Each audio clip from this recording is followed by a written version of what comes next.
गेल कंपनीच्या पाईपलाईन विरोधात शेतकरी आक्रमक।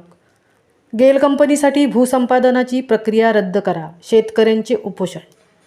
पेण तालुक्यातील रावे, कोपर, डावरे, हनुमानपाडा, जोहे, कळवे, कणे, बोरजे, ओढांगी, वाशी, बोरी, वडखळ, शिरकी, बोरवे, मसद आदी गावातील शेतकऱ्यांच्या सुपीक जमिनी गेल कंपनी गॅस पाईपलाईनसाठी भूसंपादन करत असल्याने येथील हजारो शेतकरी उद्ध्वस्त होणार आहेत।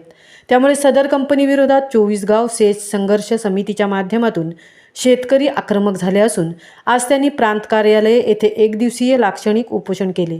यावेळी त्यांनी निवेदनात म्हटले आहे की गेल कंपनीने गॅस पाईपलाईनसाठी येथील जमिनी भूसंपादन करण्याचा घाट घातला आहे, त्यामुळे येथील शेतकरी पूर्णतः उद्ध्वस्त होणार आहेत। याला वारंवार शेतकऱ्यांनी विरोध केला असून अनेकदा आंदोलनेही केली आहेत। त्यातच 12 फेब्रुवारी 2024 रोजी झालेल्या मीटिंगमध्ये दोन्ही बाजूंनी ठरवून भूसंपादनाची प्रक्रिया रद्द करावी अशी मागणी केली असता त्यावेळी कंपनीने कबूल केले होते। मात्र याकडे शासन व कंपनी प्रशासन कानाडोळा करत असल्याने अखेर शेतकऱ्यांनी एक दिवसीय लाक्षणिक उपोषण सुरू केले असून येत्या 8 दिवसात कंपनीने संपादनाची प्रक्रिया रद्द न केल्यास शेतकरी मोठ्या प्रमाणात आमरण उपोषणाचा लढा उभारणार असल्याचे संघर्ष समितीचे अध्यक्ष दिलीप पाटील यांनी सांगितले। यावेळी शेका पक्षाचे राज्य खजिनदार अतुल म्हात्रे यांनी सदर शेतकऱ्यांच्या आंदोलनाला पाठिंबा देत शेतकऱ्यांच्या न्यायाच्या भूमिकेसाठी आपणही लढ्यात अग्रेसर असणार असे सांगितले। या आंदोलनाला दिलीप पाटील, आर.के. पाटील, संजय थळे, चंद्रहास म्हात्रे, लवेद मोळे, मोकल, विनोद म्हात्रे, प्रितेश माळी, राजेंद्र पाटील, समिधा पाटील आदी उपस्थित होते। महामुंबईसह दीपक लोके, पेण।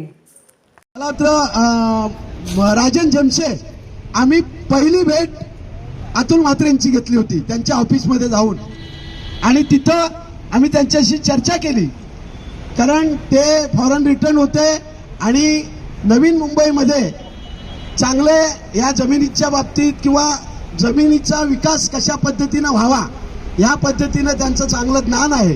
त्यासाठी आम्ही पहिल्यांदा त्यांच्याकडे गेलो आणि त्यांनी आम्हाला नकाशे काढण्यापासून सगळ्यांपासून या म्हणजे गेल कंपनीचे नकाशे, पाईपलाईन कशी चाललेली आहे या पद्धतीनं आम्हाला चांगलं मार्गदर्शन केलं।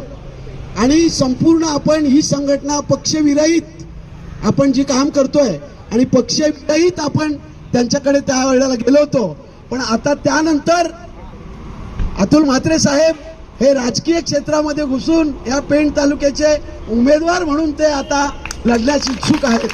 इथं राजकारणाचा विषय नाही, परंतु 24 गाव संघर्ष समिती पादत्राणं राजकारणाची पादत्राणं बाजूला ठेवून प्रथम आम्ही त्यांच्याकडे गेलो होतो।